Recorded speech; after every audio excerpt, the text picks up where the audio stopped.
Assalamualaikum warahmatullahi wabarakatuh. Perkenalkan, nama saya Khairul Anam dengan NIM 2101111100249, kelas F, Fakultas Hukum, Prodi Ilmu Hukum. Di sini saya mendapatkan tugas Tafakufiddin, tugas video, dan merupakan tugas akhir dari program Tafakufiddin. Di sini saya akan menjelaskan tentang tajwid. Jadi, hukum belajar ilmu tajwid itu fardu kifayah. Jadi tidak semua, jika di suatu kelompok cuma satu orang yang belajar ilmu tajwid itu sudah cukup syarat. Namun ketika kita membaca Al-Quran dengan menggunakan ketentuan ilmu tajwid, itu hukumnya wajib fardu ain. Terlebih dahulu, terlebih khusus itu ketika kita melakukan sholat, di dalam sholat tersebut ada rukun qauli, yaitu surah Al-Fatihah.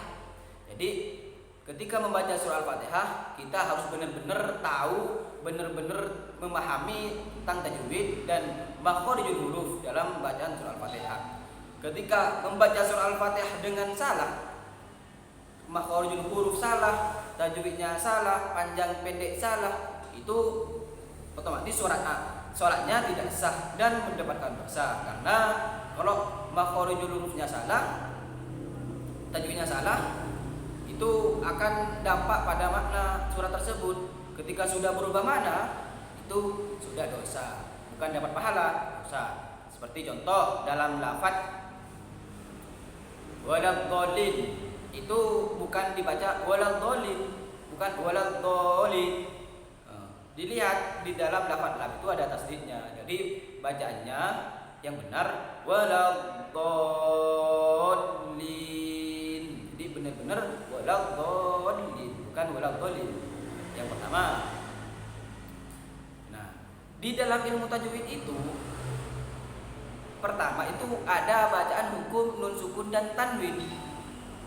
Karena di situ ada 5. Yang pertama idhar, yang kedua idgham biunnah, yang ketiga idgham bila gunnah, yang keempat ikhfa, yang kelima iqlab.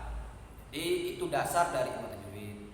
Ada lagi cara baca huruf hijaiyah yang 28. Ketika cara baca surah lafaz huruf a, h, ya itu harus benar-benar tepat, biar nanti ketika baca Al-Quran tidak mengubah makna.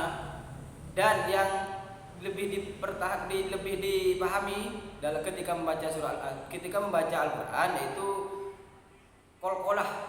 kolkolahnya, panjang pendeknya itu harus benar-benar jaga.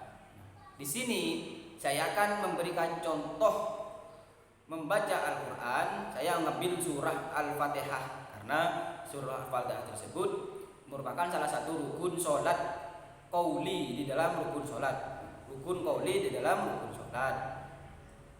Rukun kan di dalam sholat fardu itu ada 3 rukun. Ada 3 rukun. Rukun sholat itu ada 17. Dalam 17 itu dibagi jadi 3. Rukun qauli, fi'li, qalbi. Nah, di sini saya akan memberikan contoh. Saya ngambil surah Al-Fatihah. Dengarkan, simak. A'udzu billahi minasy syaithanir rajim. Bismillahirrahmanirrahim. Alhamdulillahi rabbil alamin. Ar-Rahmanir Rahim. Maliki yaumiddin. Iyyaka na'budu wa iyyaka nasta'in. Ihdinas siratal mustaqim.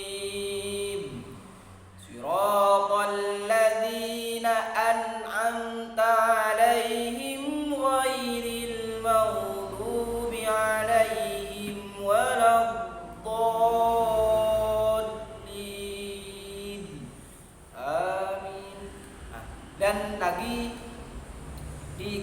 membaca lafaz an'amta itu harus benar-benar jelas, harus benar-benar tahu membedakan antara hamzah dan ain. Jadi a beda. Jadi harus benar-benar jelas. An'amta bukan an'amta. Ketika dibaca an'amta otomatis merubah makna dan itu fatal. Kalau merubah makna itu dapat dosa bukan dapat pahala. Itu pun surat Fatihah termasuk rukun sholat, jadi dampaknya banyak. Sholatnya enggak sah, dapat dosa dan semacamnya.